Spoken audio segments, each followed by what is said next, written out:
and welcome back to Ensuring Success 2024, your year-end CPE marathon event. I'm Gail Perry, Editor-in-Chief of CPA Practice Advisor, and I'd like to mention that this event would not be possible excuse me, without the support of our sponsors. And those sponsors are ADP, AVALARA, BotKeeper, Canopy, CPA.com, eFile4Biz, WriteWorks, SafeSend, SureLink, Wolters Kluwer, Xero, and Zoho. And in particular, we'd like to thank AVALARA, who you might have noticed is the sponsor of this session. All right, and then for those of you who might be joining us today for the first time, we'd like to describe briefly how CPE works for this session, for every session at Ensuring Success. During the session, we will provide 3 codes at the bottom of your screen. Each code is a 3-digit code, so you'll have that 3 different times, 3 different 3-digit codes. That's a lot of 3s. In order to make sure that you see that code and write it down, because you'll need it later to get your CPE credit, you will hear this sound. Okay, so that's the wake up and write down clue.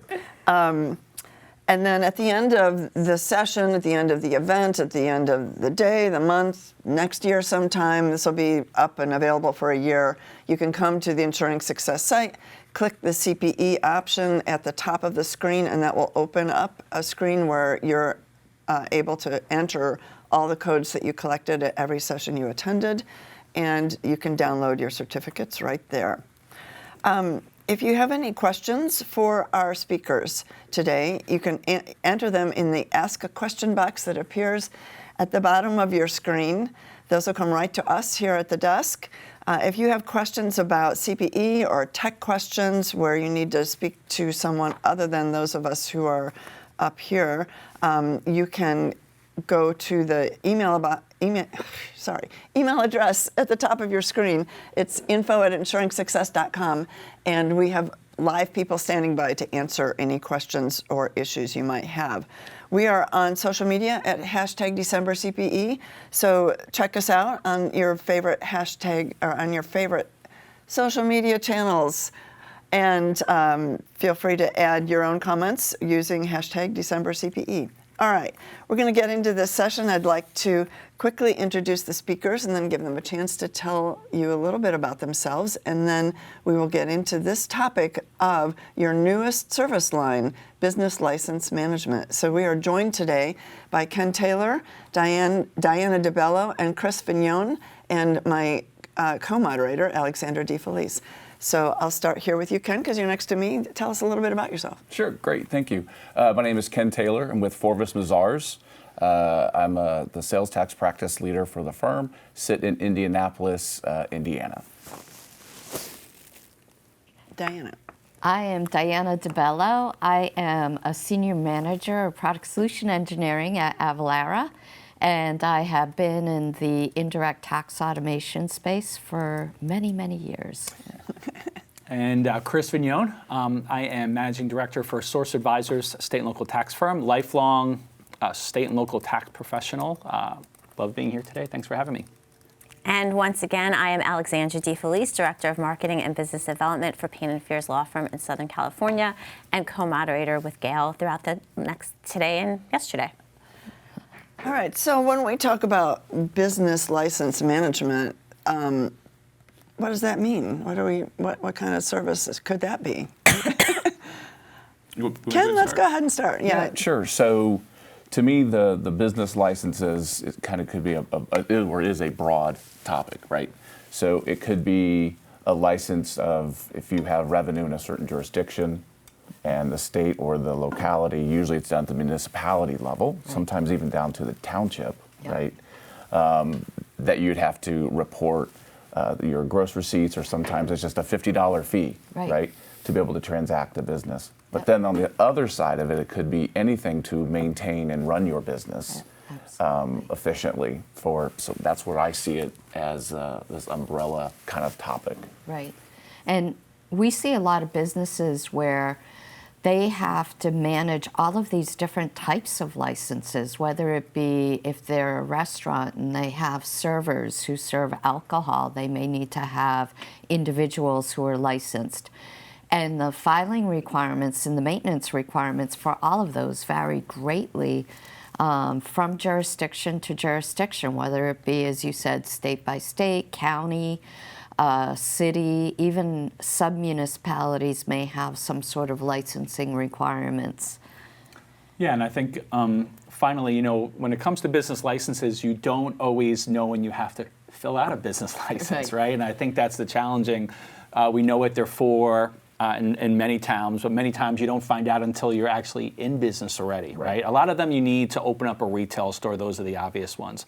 But there's other times, especially if it's a revenue-driven one, where you don't find out until you get a knock on the door. So, yeah, it could be problematic where if you have you're a multi-state operation, I hate to say it, but indirect tax, business license, accounting sometimes is the last to know where activities are occurring because they're just there, getting the revenue, getting the money, and then it's not until a few months later when you're realizing the invoicing and you have revenue in a jurisdiction. If you're an equipment rental place and suddenly you have to report in a jurisdiction before you now perhaps have a business license filing requirement, and then it's a little late, you could have penalties, and so that's where I find, and a lot of the questions from our clients are coming from is, hey, I have this, they came knocking on the door, now what do I do? Right. And should I have known?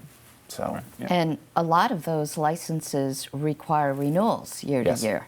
So while a lot of them are one time, one and done, but there are a large number of licenses that require companies to report their gross receipts annually, to report their square footage, their number of employees. So those types of licenses you need to stay on top of. In my past, when I was consulting, we would get, as consulting for a telecom company, and we would get notices. We were very acquisitive. There would be a lot of new locations added, and I get late notices all the time because I didn't even know we had added those locations. So we had to pay a lot of penalties. So it's really a challenge to keep track of it. Yep. So what are the craziest kinds of business licenses you've heard of? Wow, it's kind of a loaded question. Yeah. Well, one of the ones that I ran into a few years ago, I had a retailer that sold shoes, and would you ever think you would need a weights and measures license for a company that sells shoes? But the reason is, if you sell something that's more than a single item, I think this was the state of Florida, you're required to have a weights and measures license because there were 2 shoes in each box. To me, that was kind of that wasn't the original purpose of a weights and measures license. So that's one of my crazy stories. Yeah. Nice. There's a lot of licenses related to food and beverage. So, you may need to have the weights and measures. You may need to have a license for anyone serving alcohol, health licenses. Outdoor cafe has special needs. So those are the ones I've come across that are interesting. Yeah, I mean, these are similar stories that I've heard.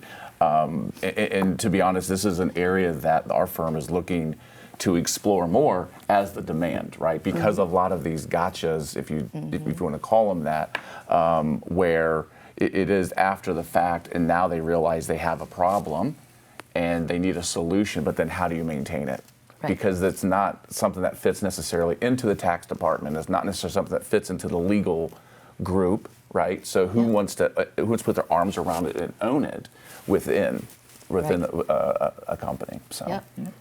So do you feel like, as an accountant representing clients in general accounting and/or tax issues, that it's on you, or could be on you, to investigate the kind of business they're in and learn about all the licenses they might be required to have, and then become the advisor in that? Is that sort of the direction accountants would go in if they want to start this? Yeah, I mean, so if it's an area that you're looking to explore and grow your practice into, certainly you'd want to understand your client's business, right? First and foremost. Understand their industry, not just necessarily what they do, but understand their industry specifically. find out maybe where they have product.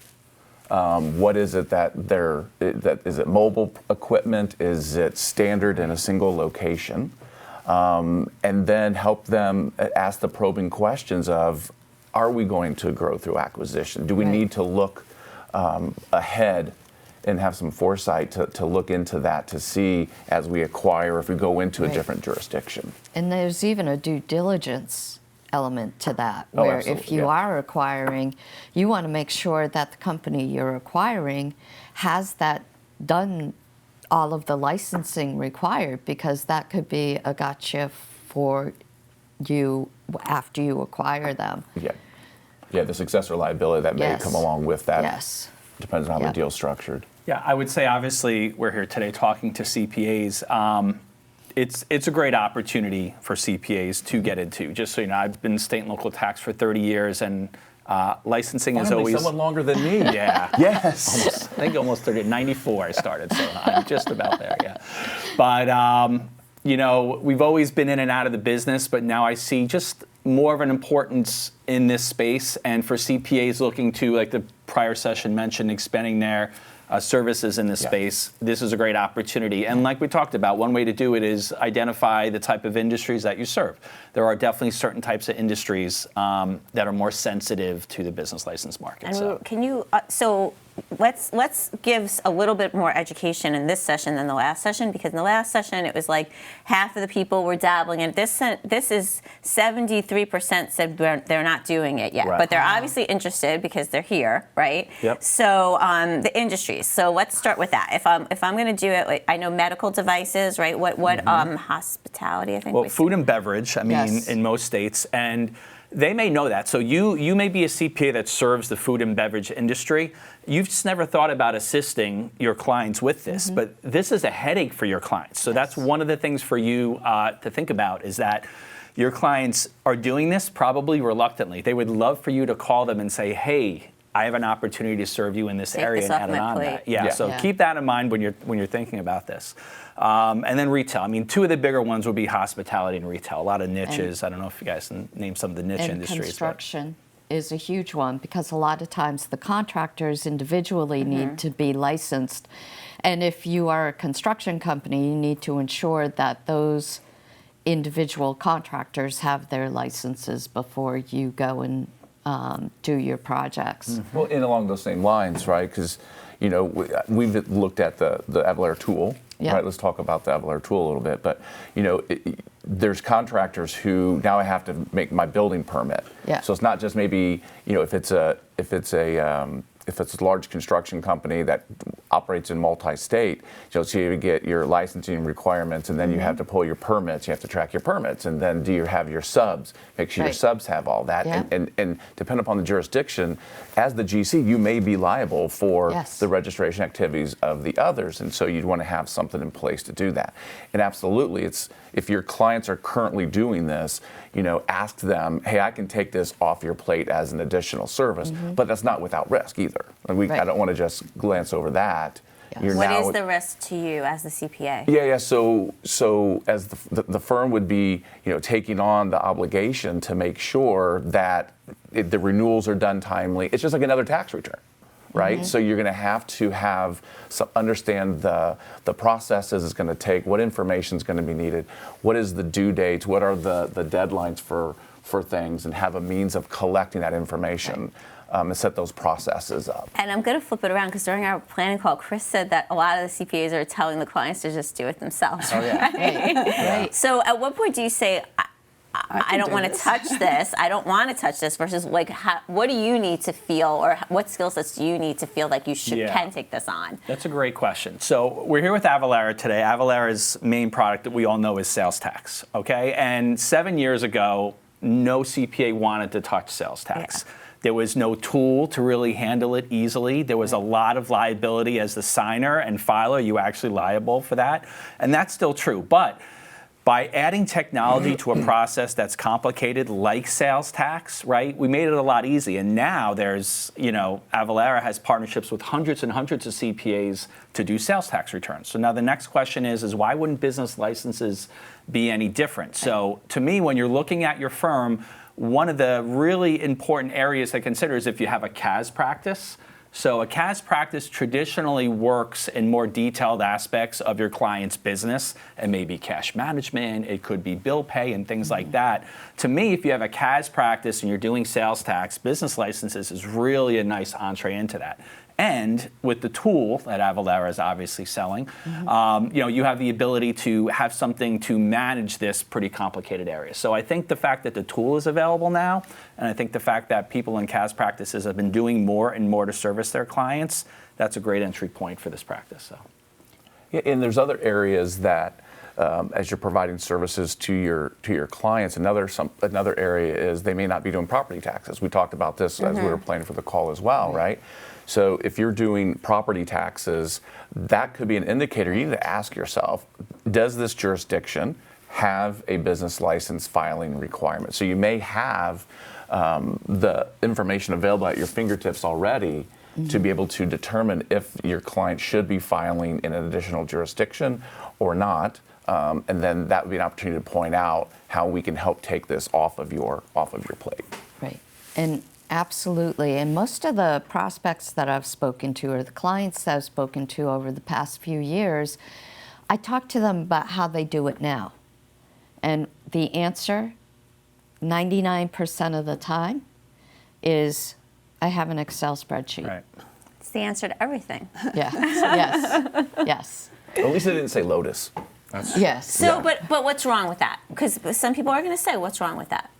Because you don't get notifications when the renewals are due. You don't get a reminder in your email inbox that says, you need to do something now. You have to do your renewal, or this is due here, or you have to make a payment here. So that helps to manage that process.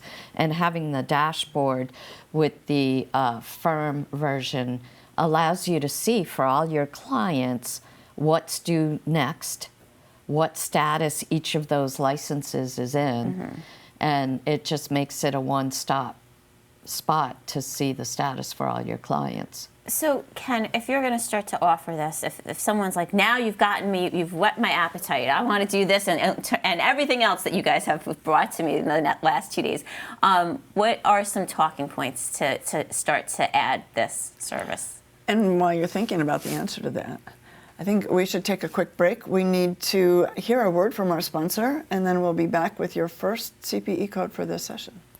We'll be right back. Purpose-built for accounting practices, Avalara for Accountants is a portfolio of solutions that helps you automate sales and use tax compliance tasks, manage multiple preparers, increase your efficiency, reduce risk, and improve accuracy as well as client satisfaction. No matter the size and scale of your firm or your clients, we're your partner, and we're invested in your long-term success. Try Avalara for Accountants today. Hello, we're back, and if you look at the bottom of your screen, you will see the first CPE code for this session. That's your reminder to be sure to write this down if you're planning on claiming CPE credit for this session. Okay, so I think we left off with what's your first step? Yeah, I was Yeah, there was a cliffhanger. There was a cliffhanger. Yeah. I was tossing it over. Dun, dun, dun, dun. So, ready, you decide, we whetted their appetite. They're ready. What are the first steps that they need to take in order to start talking to their clients that they're going to start doing this additional service? Sure. So, you'd want to, again, go back to understanding their business. Hey, here's how I understand your business. Is this correct? Yes. All right. Now, in this particular industry, this is what I'm familiar with. And it's almost like you have a mental checklist of, do you have revenue if you in a certain jurisdiction? Because again, it could be revenue driven. It could be physical presence driven. It could be as little as $50. It could be, a couple $100, whatever that happens to be. And so you want to confirm the facts. Once you've confirmed the facts, then you bring your value proposition.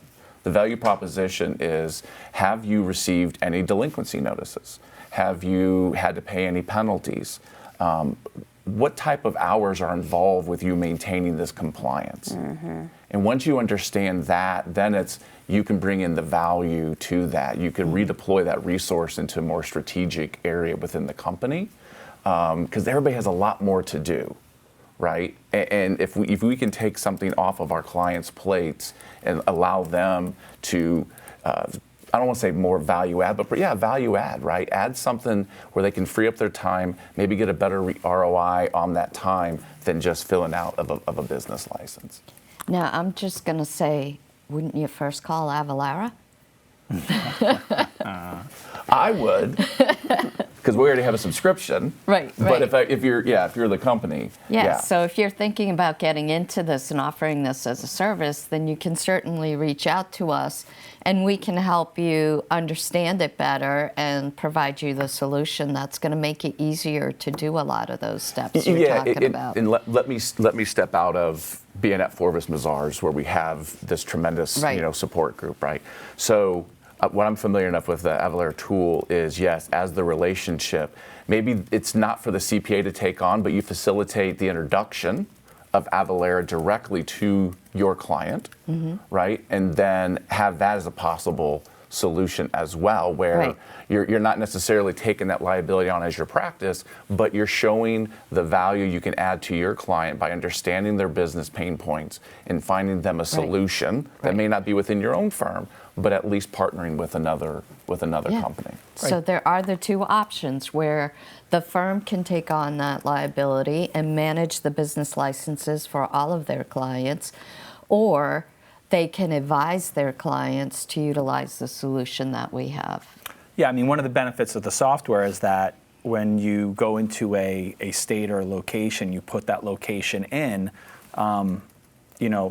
I call it BLS because I think was the old name that I used to do it underneath, but I guess BLM we're calling it now. It shows you all the certificates possibly, all the licenses possibly needed in that specific locality. So you don't need to know that a retail store in Texas needs a sprinkler alarm license and needs a local business license. That's going to all be available in the software. When you put that location in, all those licenses are going to be available. Some of them may not apply to your industry. That's a little work you're going to need to do and understand that, but that's part of it. So it's really, over the years, we've had so many calls from clients asking us to fix situations. And I think that's one of the big things, one of the big things that CPAs could kind of push on their clients to let them know. I'm sure each client has horror stories about not having a license complete and the fire marshal coming and knocking on their door and saying, if we don't have this updated fire license, right, you're not going to open tomorrow. Right. Or you said you saw that a lot, right? Oh, yeah. Like, that's a bad horror story. Oh, yeah. We had one massive retail client many, many years ago, and I mean, we were managing it, and we thought we were doing a really, really good job, and we were, but we would still get calls once a month, right, that something was missed, someone forgot to tell us about a new store opening, right, because we had limited control over that. Opening new stores, okay? Again, we've had experiences where the licenses aren't in place in time. There's usually a series of licenses that needs to go, even for a small retail store. There'll be a series of 3 or 4 licenses that need to get done one after another. So even to help your client to get familiar with that process, right, of what licenses are going to be needed and what's the timing of those licenses, I think they'll find really valuable and helpful. And that is, sorry to interrupt you, that's the way that we currently are using our subscription, right? We're getting the calls and saying, hey, is there, not necessarily specifically for the business license, but we're going into this jurisdiction, what do we need to know? And that's one of the things that we will look at. Is to plug in the address, or sometimes it's the address, or we can just do a search by the general or city, state, zip, and what have you. And then you can narrow it down to industry if you like. Right. So specifically of what that is. Okay, we're going to take another quick break. We're going to hear another word from our sponsor, Avalara, and after that, you will see the second CPE code displayed on your screen. Great. Your company is growing. You manage all forms of taxation, spending countless hours doing tax research, yet are not sure if you're getting tax right. Avalara has a solution for you. Avalara Tax Research is a content platform that provides comprehensive tax research on things like sales and use tax, VAT, and GST. Access up-to-date research relevant to your business, get answers explained in plain language, and directly ask questions to tax experts. Learn more at avalara.com. I'll get into that after you guys. All right, we're back. If you look at the bottom of your screen, you will see the second CPE code for this session. So be sure to write that down if you plan on claiming CPE credit for this session.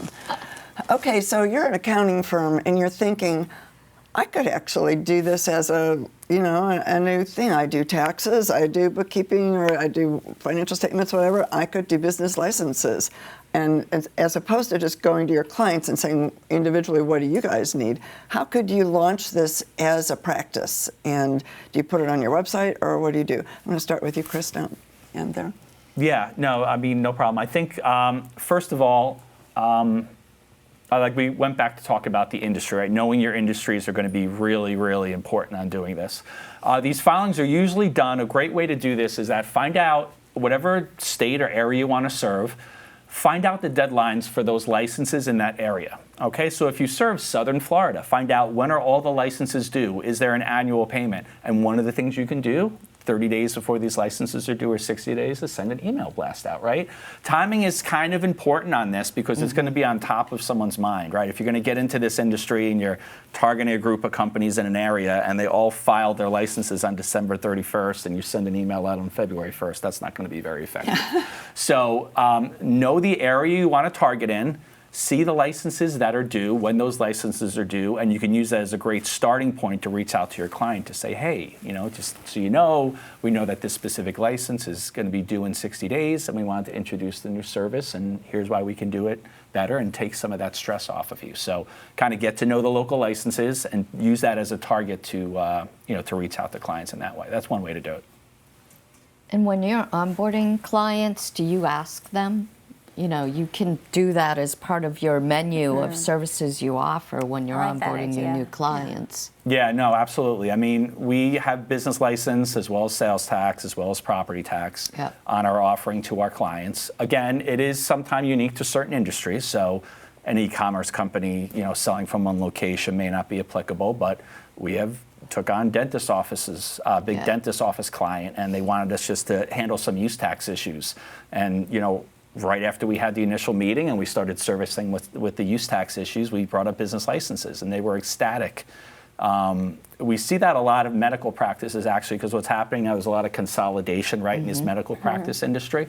And we're seeing that as a good area of consolidation, where now all of a sudden, all individual doctors that used to handle it themselves, now there's usually a central location, and many times that central company that's servicing the 40 or 50 or 60 doctors or dentists aren't even aware of this obligation on the business license side. So Yeah, Chris, mergers and acquisitions is another great, when you see industries merging that way. So. Yeah, something you mentioned there when you were describing, how would you first get into this? Yeah. Is you mentioned sales tax, you mentioned property taxes, right? It's almost like this is a suite of it, because a lot of them you have that same information that you need, right? And so, yes, we're talking about business licenses here, but if you're already providing those other services, this is just a natural add-on. It's just asking that one additional question to your clients based upon the information I have. Is this something that you need? And then is this something that I can take on to? So it's almost like data mining your current client base and what services you're providing and seeing if that you could leverage that into an additional service. We were talking about, so, you have the clients that call and you say, no, I don't want to do it, or yeah, I'm excited to do it. But we're hearing a lot today about the clients that don't know that they need it. So how do you sell something to someone that they don't know that they need? So something that I say internally at the firm, so I'll say it here publicly, is I don't view it as selling. I say you're providing a solution to a problem they didn't know they had.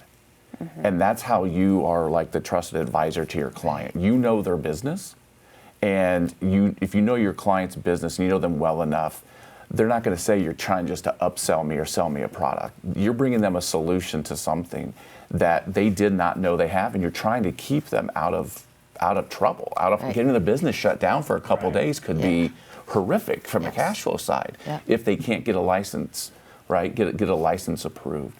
So it's approaching the client. Here's the fact pattern. And this applies to you. And it's not like I think it applies, like almost on the tax technical side. Right. It's black and white 9 times out of 10. Yep. It's black and white. You have to have this. That was my next question of how difficult is this? Because I know sales tax is extremely difficult and complex. And is this something that anyone in your firm, any CPA could take over? Well, I would say, again, I went back to someone with the skills in a CAS practice is probably has a very similar skill set. Which would be what? So different people have CAS as a different acronym, but We just discussed that. Yeah, like, ours advisory. Ours is outsourced accounting services. Okay. So OAS, but same thing, Yeah, right? yeah. You're outsourcing it, right? Well, it depends because we say, is it accounting or is it advisory? Well, it should be a little bit of both. Yeah. I mean, Okay. generally those types of services, you're really involved in the business, right? Okay. I mean, more than just doing a tax return when you're Right. doing the bookkeeping, you're involved in the day-to-day activity of that business. So again, that person with a skill set that's working with that person on a day-to-day basis, because you're going to be interacting with them more often because of the due dates, the information required, the signatures that are required on a lot of these applications, the questions that are asked about the business activity. It's almost like doing a personal property tax return. Again, personal property tax, sales tax, business licenses. Ken and I both agree these are really a nice fit. So if you have a group in that area, those are good skill sets, I think, that transfer over really nicely to business licenses. So. It is a form of compliance. So Yeah. if you're doing some sort of compliance practice, whether it be property tax or sales tax, it's going to align with that as well. Yep. For me, the key would be is you don't want. I would suggest if you have a group, say you have a salt practice. We have a salt practice, right? And you've got a income franchise, sales tax, property tax group. You wouldn't want to have your business license practice probably be sitting someplace over under some other thing, right? Some other group, right? You don't want it under the audit practice, let's say, Okay. right? You'd want it where it makes sense because you're going to have that same information that you're going to want. You'll have that centralized contact person. So now, if you have a CAS practice. Right? If you already have those individuals that are doing, because usually it's just a single individual or a single group that's always doing Yes. sales use property, that to me makes sense where that's going to sit versus maybe someone who's doing the GL, right? Because that's two different disciplines. Now, Right. again, you could have someone who's doing everything. Well, then naturally it's an easier fit. If you have someone who's assigned to a business and they know the business top to bottom, Right. and that would be the individual who should do it. These licenses also, there's a heavy administrative aspect to these licenses than there are to a sales tax return. Okay, sales tax return, you should have some idea of the sales tax rules and the tax rates, and even property tax. You need to know what to put on the property tax return. A lot of this is filling out information. Right. It's literally saying, send us a picture of where your fire extinguisher is, or give us the layout of the store, the Right. architectural design of the store, and things like that. So also, as you're thinking about it, it doesn't have to necessarily be an accountant. It could be someone that's more of a clerical person that's really well. I think organization is huge. I was It's really really first to about get to being what's the kind of super- trait of the trait of an individual. Yeah. Organized. Right. Yeah. It's not necessarily analytical because it seems like you just follow the steps, Yes. right? Yes. Like, Yes. Yeah. Yes. Okay. It's a workflow. Exactly. Now, Yeah. each application is different, right? Like we said, the deadlines are all over the place. But yeah, that's an important thing. You could have someone that's more administratively focused and really well organized. It doesn't have to be a CPA or someone in that's doing the tax returns. That's What gonna be about doing business AI? licenses. could the robots do it for you? Well, so that's a very interesting question, and my response to that would be is because everything is so unique. That's what I was going to say. The current Yeah. state of AI is you have to have repetitive tasks Yeah. Right, currently, right. and because the forms could be They're different, so different. then that would be a way. Now, if you could get the various jurisdictions to buy off on a template, right, that you design on your own, but I don't That's think that that's unlikely. Yeah. that's highly unlikely. I was going to ask you, when you deal with your clients, what I've found in dealing with our clients is that a lot of times it is not the tax department that manages this, that we have to go to legal. And the legal department is the one that manages the business licenses. Do you find the same thing, or are your clients more smaller clients where they have to manage everything?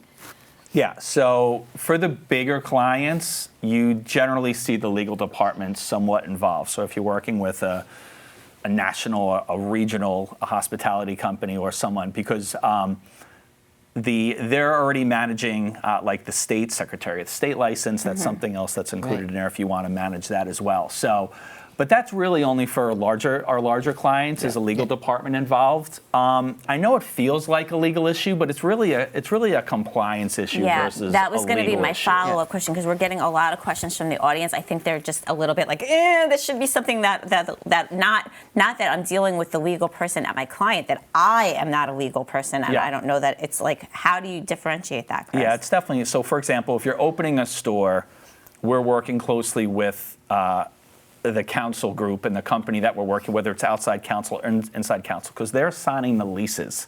They're working with the landlord on getting all this work done. We're there behind the scenes working with the locality to make sure those licenses are filled out, to make sure that the permits have been completed, and that one permit, someone comes on site and reviews that, does an initial review, and then you have the next step after that. So again, I would say you're working with the legal department from time to time, but these aren't legal issues. They're really just administrative issues. And at the end of the day, I don't think, Ken, I mean, correct me if I'm wrong, there's, in terms of the legal complexity of it, and you even being responsible legally, most of the time, our clients are signing a lot of these forms. I mean, that's your decision ultimately as a CP, if you want to internally sign it. But we generally have our clients sign a lot of these forms. We'll complete the form and allow for them to sign it. I don't really see a lot of legal obligation on the CPA side. There's more with sales tax returns. Yes. When you're signing a sales tax return, which I'm sure you're all doing for all of your clients already, it's a lot more legal responsibility versus filling out, a local business license or fire alarm application in, Jacksonville or something. And you're not handling the treasury for this, so you're not taking the money from your client and then sending the payment to the jurisdiction. You're just telling them what they need to pay. Maybe. Typically. I mean, right. If you're a CAS group, you actually may be writing, in certain things, if you manage that, you may be writing the checks in certain situations, but that doesn't bother me, either regarding these types of things. Like I said, if you're a CPA, signing income tax returns, signing sales or filing sales tax and property tax returns, there's a lot more liability there than filling out a business license in Tuscaloosa, Alabama, right? I mean, am I wrong, Ken? No, I 100% agree. That should not be scaring anyone away, I don't think.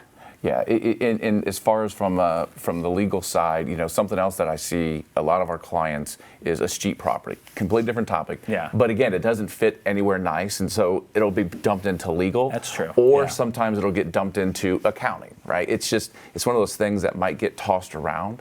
A lot of my clients, it is sitting in the accounting department simply because it started, maybe in a different group, but they always end up going back to accounting for the information, and it's just by default, that's where it ended up. Certainly I agree, it's not a matter of a legal, you're not providing legal advice when it's a business license. Okay. Right? Yep. And we do have the clients a lot of times We sign do have a few those. other questions, Gail. Do we have time to ask them a few other questions? Yeah, let's go ahead.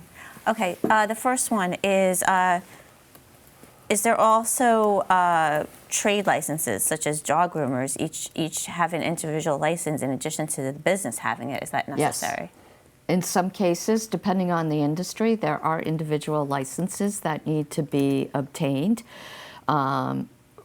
Pharmacy techs, dog groomers, contractors. So that may be something that you can assist your client in managing.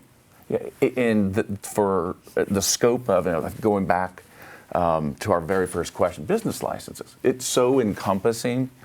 This is where having kind of like a risk management in place for the firm itself, but also your client, is to have a very defined scope of what it is, right? Here's present state, this is the facts, this is as we know it. And so that's where we would vet what those licenses are that you are currently filing, and then no different than other tax advice where you would research to see if there are additional licenses that your client may not be doing. To Chris's point, if Southern Florida, you always have to have a certain return, and so you'd use that fact pattern to make sure that they have what they have in place, what they need to have in place. Someone else is asking, is this similar to registered agent services? Sure, I'll talk about that. It's really hard to be a registered agent. To be a registered agent, you have to have a physical location in each state in order to receive mail. So it's very difficult for a CPA to act as a registered agent, and I don't know anyone that's really gotten into it. most of the CPA firms I work with, and historically for the last 30 years, we've just worked directly with the registered agent and kind of assisted the client in that way. Now, you can use this process to manage your registered agent filing. So registered agent is like the Secretary of the State filing. A lot of people forget when you go to do business in the state, there's multiple ways that you need to register with the state. It could be the local business license. It's going to be your sales tax license. It's going to be your payroll tax license. And then it could be the Secretary of the State license. And that's what a registered agent is. A registered agent handles a company's filings with the Secretary of the State. So the long answer is it's not, and this is something you can definitely handle outside of the scope of that. So it's a good question, though. Now, to kind of just to piggyback off of that, that is legal advice to tell a client, do you need to be registered or not registered for Secretary of State purposes? So to go back to a question that's earlier, as far as providing legal advice and not, right? It's the business and legal decision if they need to get registered with the Secretary of State. Business licenses is, hey, you're doing business in the state, and go, get the types of permits and registrations that are required for that. Okay, this is way above my head, so I'm just going to throw out the question, and you guys can take it, which is, what are your thoughts on FinCEN BOI filings? Well, you don't need to do them right now, right? But no.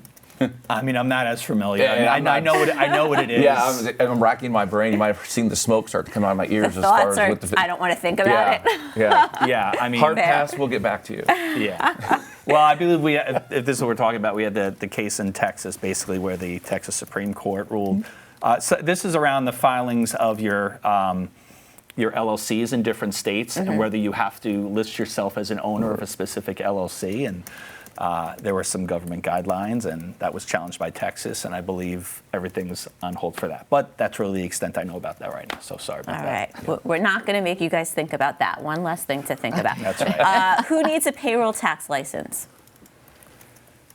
Anyone with employees.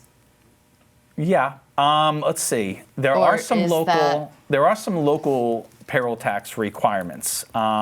Certain cities and jurisdictions have that. I can't remember off the top of my head. In general, with payroll taxes, you're registering with the state. You're registering with the. Well, you know what? Do you track? Would you have like Department of Labor, Workman's Comp? Is that in BLS? I believe is that in so. Software as well? Yeah. Some of it is in there. Yeah. Payroll taxes are generally 3 or 4 different departments, starting with your withholding, which is at the state level, and then you have your unemployment insurance. Yeah. Okay, that's usually with the state level as well, and then you have your workman's comp policy. Those are the 3 main policies. But yeah, many times also that is handled by the payroll tax company, so we don't have that. I wouldn't say that it's going to really enter into your business license management. And then there are some localities that have certain filings, maybe Chicago off the top of my head, that you have to register with. This is a very specific example, but I think that it could happen more often than you might not think. It says a business is in one location, a sole owner has a home office in a totally separate location. Is there a potential problem where both cities could charge a business license if the license is partially based on payroll? Yeah. Anything's possible. Like, No, I haven't had that situation, but. Because you would technically, depending on what the owner is, if they're just living versus are they truly working out of their home? What is their activity in there? Are they conducting business? That could be a trigger to they might have an additional fine. That could be viewed as like a satellite office Here's what I'll say about business licenses. You're much more likely to get caught with a missing business license than other type of state and county level licenses because it's local. Like, right, when the new pizza shop opens up down the street in some smaller town, right, everyone kind of knows, and those get picked up pretty quickly. So I think you guys are saying, or there's a big truck that says, when we were pre-card, right, right? I've heard stories of that, right, where not any of my clients, but where they see the delivery truck going through. That could be a trigger for a business license because you're going through and making deliveries and you're generating revenue from doing those delivery services. You don't have a physical presence there, though. Like a permanent physical presence. And generally, business licenses represent, again, it's usually a city or town, maybe a county, but they represent a large part of the revenue for that city. Many times that business license can represent 10, 15, 20% of their annual revenue. So they are pretty aggressive, and they do look to track down, businesses that aren't complying in that way. And it could be, as you said, just a delivery truck. So you may need to register in a jurisdiction where you're just making deliveries, even though you don't have an actual location there. One of the other things I wanted to mention is this can also be regional. So you don't have to launch a national business license product. There's certain states that have a lot of requirements. Okay, Florida, maybe you could share with me a few of the states. But I'll give an example. I'm in New Jersey. Almost no requirements in New Jersey and New York for business licenses. So this could be something where you don't have to jump in and have a national practice. If you're in an area where, oh, you know what, I'm familiar with these licenses, right? I've been doing business in Florida, I'll just say it again. You could launch it as just a regional, right? What are some of the parts of the country that you remember are heavy in multiple levels of business licenses? Probably Washington, California. Texas is business license light. Okay. So that's not a real challenge for a lot of companies. Alabama. Alabama. And thereby Alabama's the revenue. A lot of these revenue. are just like $50 or $100 fees. Certain jurisdictions like Alabama are going to be revenue. They're going to be even more aggressive. I think there are some in Louisiana, South Carolina. Yeah. South Carolina has some. Yeah. Okay, so let me move on to one of my favorite topics, if I can, Gail, or do we need to take a break? We'll take a quick break and then we'll hear your favorite topic. Okay, we're going to take another quick break to hear a word from our sponsor, AVALARA, and we will be back with the third CPE code for this session in just a short moment. You always put taking care of your customers first. But before you can, you've got to take care of exemption certificates. Manually requesting and updating hundreds or thousands of exemption certificates is time-consuming, but waiting to do it risks non-compliance and liability. With AVALARA, you can rest easy knowing your exemption certificates are taken care of and focus on taking care of your customers. Learn more at avalara.com. All right, and we're back. And if you look at the bottom of your screen, you will see the third CPE code for this session. Thanks, Chris. Thank you. So I keep having these cliffhangers before all these CPE codes. So my favorite topic, as those of you who may know who have been sitting through what are we at, 10 sessions so far out of the 14, is pricing. So I'm going to start with Chris because to share just a little bit about, again, anytime you add a new service, I think we're trying to tell people to move away from the hourly fee, especially if it's something new and you don't know how long it's going to take. How the heck do you price this thing? Yeah. So it will depend by state and complexity of the license. You can do a price per license. Historically, we have charged anywhere, I don't want to say as low, but I mean we have charged like $100 a license in certain situations, up to $200 or $250 a license to do the filing on an annual basis. So it depends on the complexity of the license, but we don't do that anymore. What we do is we want clients that have many business licenses, right, and many issues. And then what we'll do is we'll take a look at their entire requirement for the year and come up, again, using that $75 to $200 fee, kind of thinking per license-wise, and we'll come up with a fixed fee annual base license that we kind of hold steady and do it that way.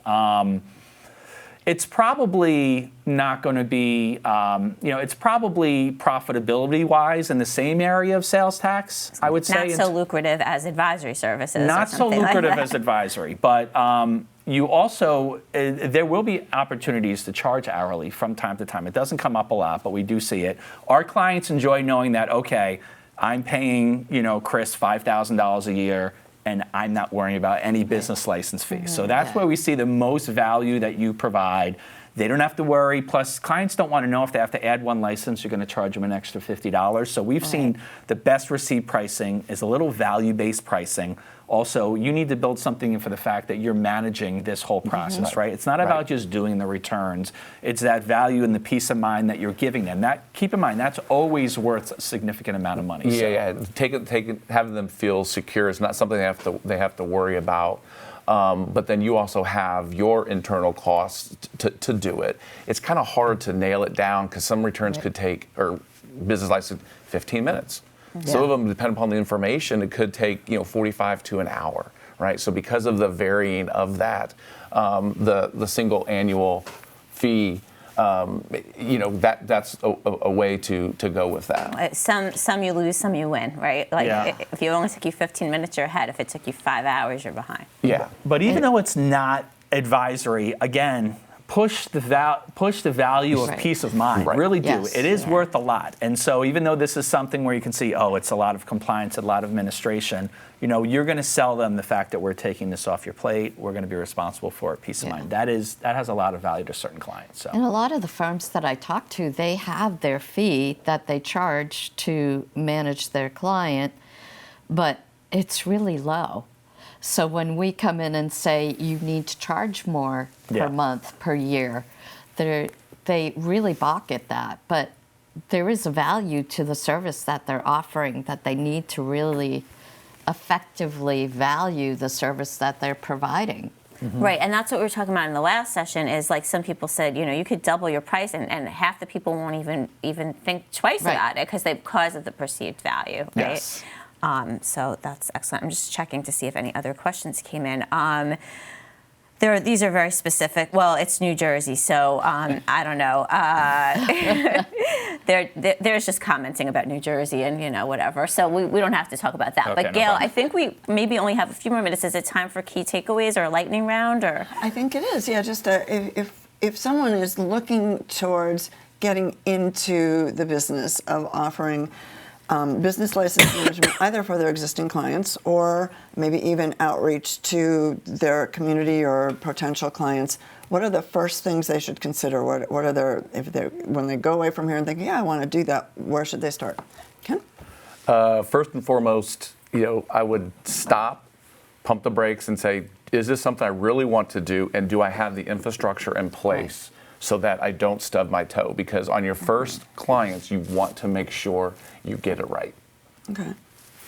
And by infrastructure, you're talking about like Process. AVALARA or Or processes, software some sort of or whatever, processes. or even your Excel sheets or Yeah, whatever. even Yeah. Excel, right? You just have Right. to have something in place to Yeah. make sure that nothing. And a resource to do it. Yeah, that would go along with the Yeah. processes. Yeah. Okay, all right. I would say that you need to reach out to your client base and see, are you getting any late notices? Do you have this issue? Or are you aware of these are the things you need to do in this jurisdiction? Or would you like someone to help take the pressure off of Yeah. you worrying about it? Yeah. Yeah. So my day job is helping CPAs with complex state and local tax issues. And I always tell them, hey, I want you to use me to win new business. And that's the one takeaway I want you to take away. I think you can actually use this to win new business, because if you're going to talk to a new client, right, a new prospect, or with another CPA, I can guarantee you that CPA is not doing this.